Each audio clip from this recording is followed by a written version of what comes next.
My New Life in Equestria by Max Beasy. Chapter 20. Nice day for a wedding. It's a beautiful and warm Sunday afternoon. The sun shines on Sweetapple Acres, and the guests have already arrived. Every pony gathers in the barn, which has been redecorated on the inside to look like a church. The hole on the ceiling caused by the careening body of Matt has been repaired and painted over. It almost looks like it had never happened at all. The minister waits at the far end, watching the guests gather inside, taking their seats for the event to come. Today is a perfect day for a wedding. Matt nervously paces behind the barn. Spike, Big Macintosh, Shining Armor, Donut Joe, Trixie, and new addition Lyra stand in front of him, watching his erratic movements. Matt is wearing a repaired version of his suit with no more ribs and tears on them. The others wear simply a black version, but nonetheless stylish. Even Lyra and Trixie wear the suits, finding the fabric comfortable. Matt has been waiting for this day for a while now, and deep down he couldn't be happier than he is at this moment. Yet he is not immune to the standard pre-wedding jitters. "Applejack, with this ring—" No, he whispers. "Applejack, for the longest time— No, that's not it either." "You don't have to memorize the vows," Lyra says. "She won't think less of you if you read it on the page." "Yeah, but I want to remember it." He paces further. "What if I screw up? What if I say the wrong thing?" He turns to Shining Armor. "Were you like this on your wedding day?" "I was under the control of Queen Chrysalis on my wedding day. I mean after that. No, I was fine." "Thanks, you're a big help," Matt says with sarcasm. "Why did you even invite Chrysalis to the wedding anyway?" Spike queries. "She's a friend, plus, with her and Celestia together, it would be a bit jerkish of us to not invite her." "You really made some strange friends during your time here, didn't you?" Trixie wonders. "I know. I also made friends with the magician's stripper." Matt winks at her, making her giggle. "Okay, I'll give you that." Trixie sees his point. The minister emerges from the back door of the barn, looking at Matt. "It's time," he says. "Oh, shit!"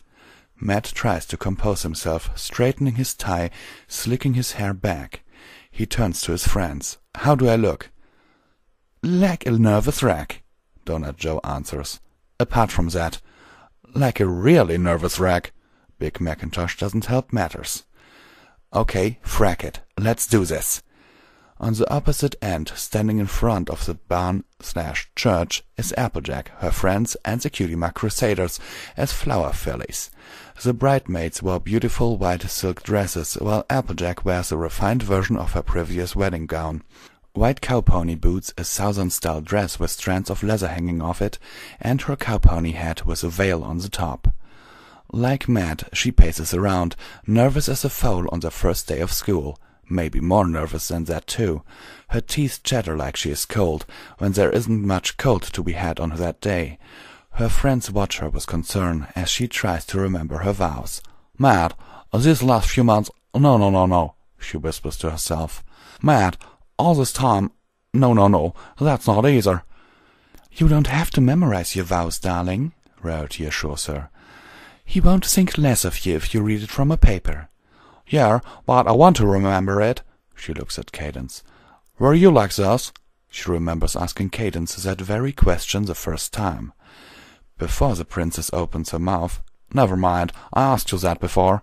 She puts her forehead against the barn door. "Sweet Celestia, I'm nervous." The others gather around her, each placing a carrying hoof on her back. She looks at their smiling faces, letting her know that everything was going to be all right. "Don't worry, Applejack," Twilight tries to reassure her.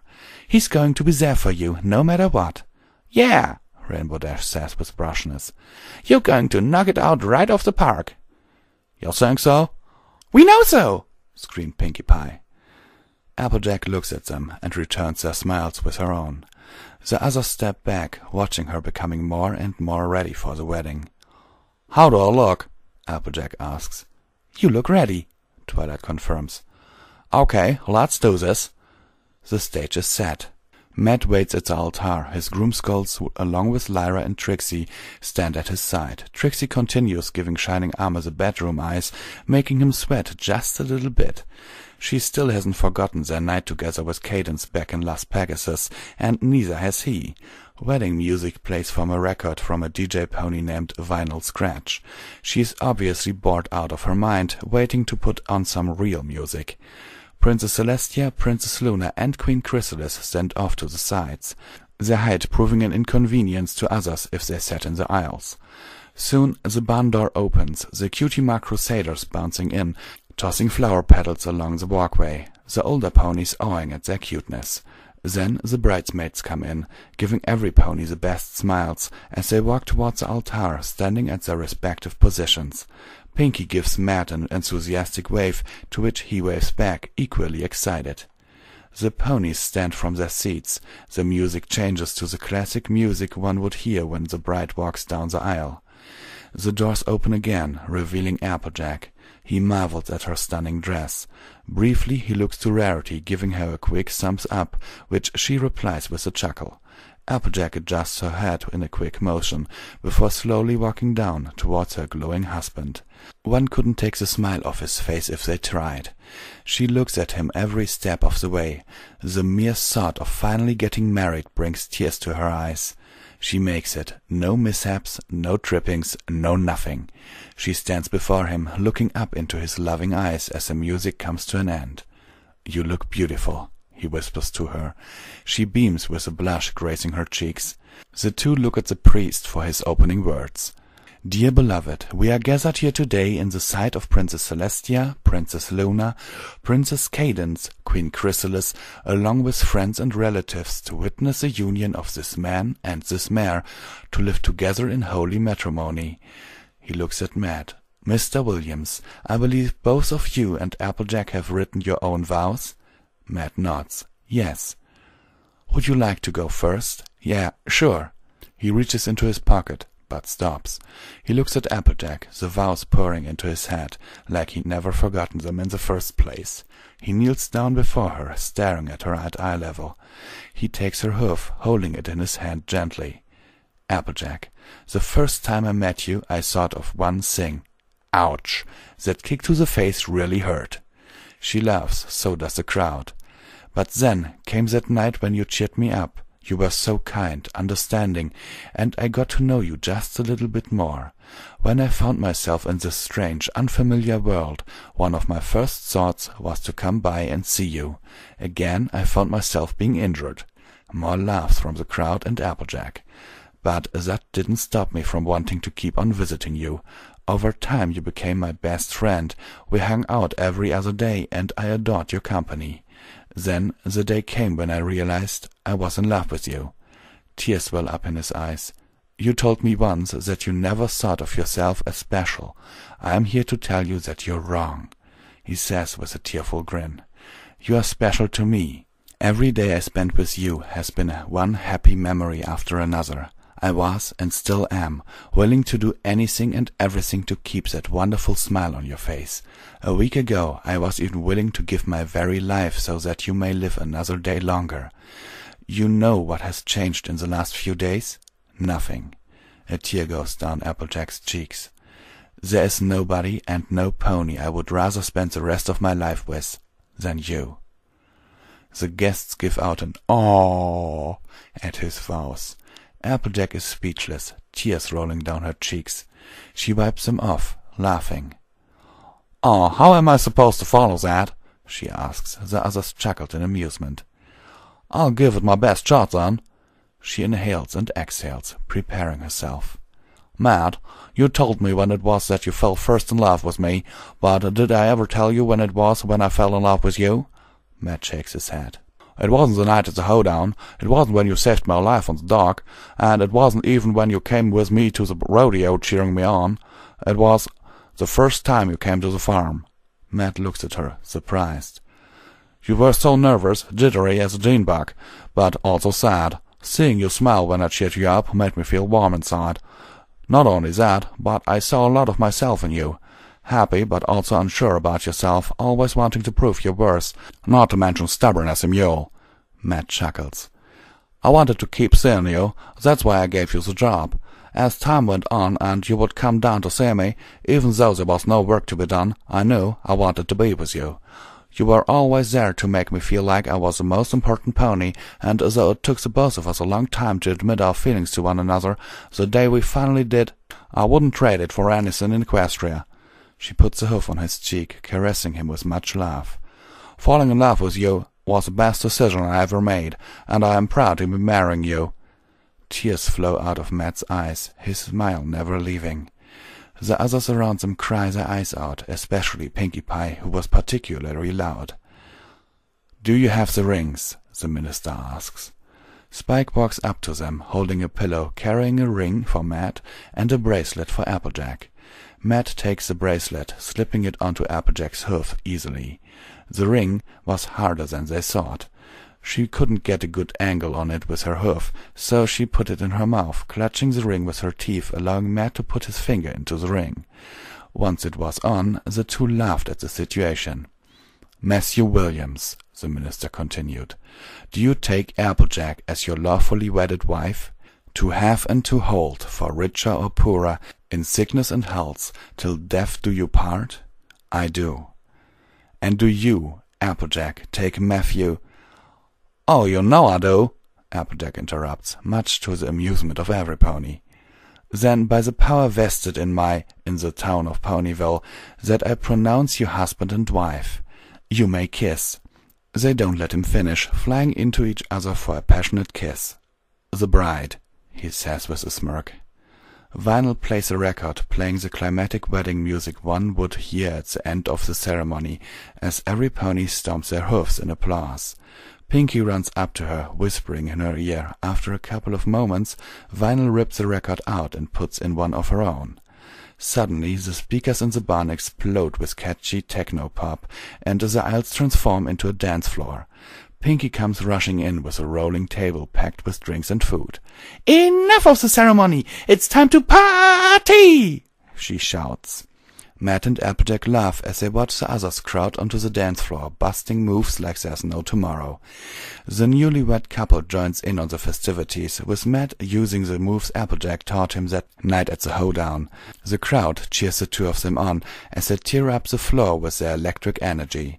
Pretty soon the rest started dancing. Even Queen Chrysalis had a move or two to impress, the holes in her hoofs making an entertaining swooshing noise at every spin and fast motion. Vinyl Scratch is happy to be the DJ she always was, pumping out beat after beat of loud, dance-floor-destroying music. It was overwhelming, but in a good and satisfying way. After a few songs, Matt began to tire, but the others were more than game. He broke away from the crowd, giving his wife a peck on the cheek, before heading for the cider table.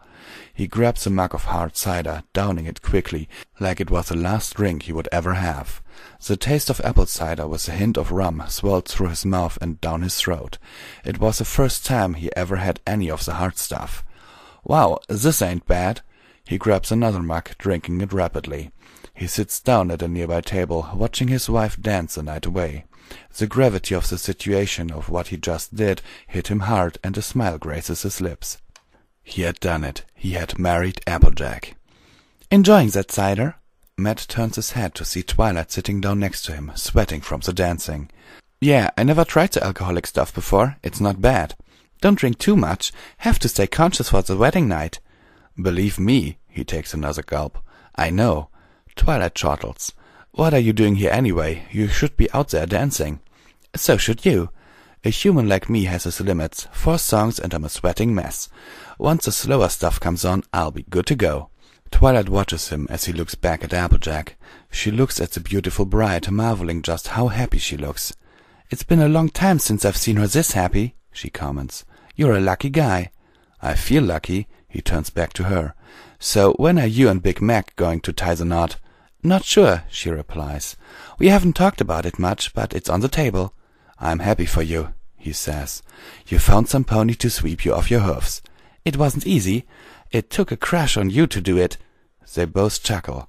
Matt thinks about those days, what he had to do to bring Twilight back to her friends. He wasn't proud of it, but the result led to good things for his good friend. "Twilight," Matt's face gets serious. "I'm sorry about that." "Don't worry about it. Everything turned out all right in the end." She grins. "You have nothing to be ashamed of." She taps him on the shoulder, giving him a friendly poke. "Hey, now is not the time to be thinking about this stuff. You're married. You should enjoy it." "Oh, I'm definitely enjoying it. There's no doubt about that." Twilight smirks, seeing her friend happily continue to look upon his wife with all the love in the world reverberating from his eyes. She looks over at the table full of wedding gifts, but one is from her. Using her magic, she levitates it over to them, putting it on the table. The songs the present gives off catches his attention. "What's this?" "I wanted to give this to you now." "Twilight, that's very nice, but—" "Go on, open it." Matt puts his mug down. He unwraps the bow and opens up the paper. Underneath the wrapping is a book, a rather large book called The Unknown Mysteries of Equestria Revealed by Twilight Sparkle. Matt's eyes light up. He looks over at her. "You finished it!" "Actually, read a little bit further." Matt pulls down the rest of the paper. On tiny print underneath the title it reads, "Volume 1. Matt laughs. "That figures. You have the very first published copy. The rest will be shipped out to the bookstores across Equestria." "A first edition? Nice. This is great, Twi. An element of harmony, a hero of Equestria, and a published author. Are you going to sprout wings and become a next princess?" "That will be the day," she snickers. "Just so you know, Chapter 20 is all about you and your species. I decided to keep some of the more embellished segments of the story you told me in there." "I'm sure it will be quite the read." He starts to open it, but she puts a hoof on the cover. "Wait," she stops him. "Don't read it just yet." "Why not?" "I'd rather you wait until the time comes." "That's awfully cryptic of you. Been hanging out with Princess Celestia lately?" "Not since she and Chrysalis started doing things together, but I do admit her more vague and mysterious side has been rubbing off on me." The fast-paced techno beat stops. Almost with reluctance, Vinyl puts in a record with an especially slow dance song in it. The crowd separates, forming a large circle around Applejack as she waits for her husband. Matt leaves the book on the table, fixes his tie, gives Twilight a nod, and walks into the circle. He goes to Applejack, leaning down and lifting her up to his level. The boots she wore on her forelegs fall to the floor as she puts her hoofs around his neck, and he places his hands on her waist. "Ready?" he asks her. "Always." The two sway side to side. The others stomp their hoofs in applause at the two. They then join in on the floor, getting into couples and doing their variation of the slow dance. Matt and Applejack continue to look into each other's eyes. "So," Applejack talks, "what were you and Twi talking about?" "It appears that our intrepid librarian is now a published author." "Really? That's amazing." "I know. She told me not to read the book, though. Something about waiting for the time to be right. Very strange." "That is strange." "Enough about that. I want to know is where you like to go for the honeymoon. Saddle Arabia? New Zebra Land? I heard they shot a lot of the elements there." "That sounds mighty tempting, but I have one place already in mind." "Name it." "Our house." Matt cracks up, shaking his head. "Are you sure? I really would like to see the world." "And we will." She caresses the back of his neck. "Right now, I just want to spend the night with you, in our own bed and with no pony to interrupt us." "You have no idea how I would like to plow through these ponies and get to our house, and do just that, but they are our friends." "You're right about that," she grins. "Best be patient. This is a beautiful reception. Only Pinkie Pie can turn a church into a dance floor in the blink of an eye." He smirks. He thinks about her vows, and he wonders. "AJ? Yeah? Is what you said true?" "What?" "That you fell for me when I first came to the farm." "Every word." "What was it? It certainly wasn't me getting tackled and trampled by Big Mac and the others, or me falling on my face after trying to applebuck. It was what you said afterwards." "What do you mean?" "You said to me, 'Don't use your fancy semantics to muddle the issue,' when I laughed at you falling." "That was it?" Yep." "Why?" "It reminded me of what I said one time. Like I told you, I saw a lot of myself in you. You know, I have to say, you really hit that crush well." "That's surprising." "How come?" "Because I'm a terrible liar." Matt shakes his head with a chortle. "I must admit, you handled your crush a lot better than I did." "And don't you forget it." The two laugh. He leans in, giving her a small peck on the lips. Once the dance had ended, the guests moved to their tables for the dinner. Applejack, Matt, and their friends sat next to each other at the longest table in the front, while the rest were seated at their specifically assigned tables. The two princesses and the queen got their own tables, so did various members of the Apple family, and there were a lot of those. The meals were sandwiches, salads, and who would forget the apple pie and assorted cakes. To top it all off, juice was given to the fillies and colts, while hard cider and wine were given to every pony else. It was a feast for every pony's taste buds. As every pony has settled into their seats, eating their selected food, Twilight stands from her seat, dinging the glass with a magically floating fork. Every pony was silent and looked to her. "I would like to make a toast to the happy couple," she raises her glass, "and to tell a little story about my experience with them." "Oh, oh!" Pinky raises her hoof up. "Me too, me too!" "Okay, Pinky, you can help." "Can I join too?" Rarity asks. "Sure." "And me?" asks Rainbow Dash. "Fluttershy would like to join in too." Rainbow Dash looks at Fluttershy, who whimpers but nods. "I guess." "Don't forget about Trixie! And me!" yelled Lyra. "Fine," Twilight says, annoyed. "But let's keep things organized." She clears her throat. "When I first met Matt, I didn't know what to think of him." "I thought he looked nice," Pinky interjected. "And really tall." "Thanks, Pinky." "I thought he looked funny," said Rainbow Dash. "Yes, well, he was a bit clumsy and had a tendency to get hurt." "Like when Big Mac rammed into him like a speeding train," said Applejack. "Or when I accidentally dropped a satellite dish on his head," Fluttershy timidly whispered. "Don't forget about the time I threw him into a tree," Trixie said. Every pony looked at her. "What? He didn't tell you that story?" "He told me," Applejack said with a wink. Trixie winked back. "Yes, anyway," Twilight continued, "over time he became a valuable friend and subject to my studies, but I never thought that he would ever find himself in the hoofs of a pony. Until I came along and made out with him." Lyra joked, creating uproarious laughter. She wasn't afraid of making fun of herself.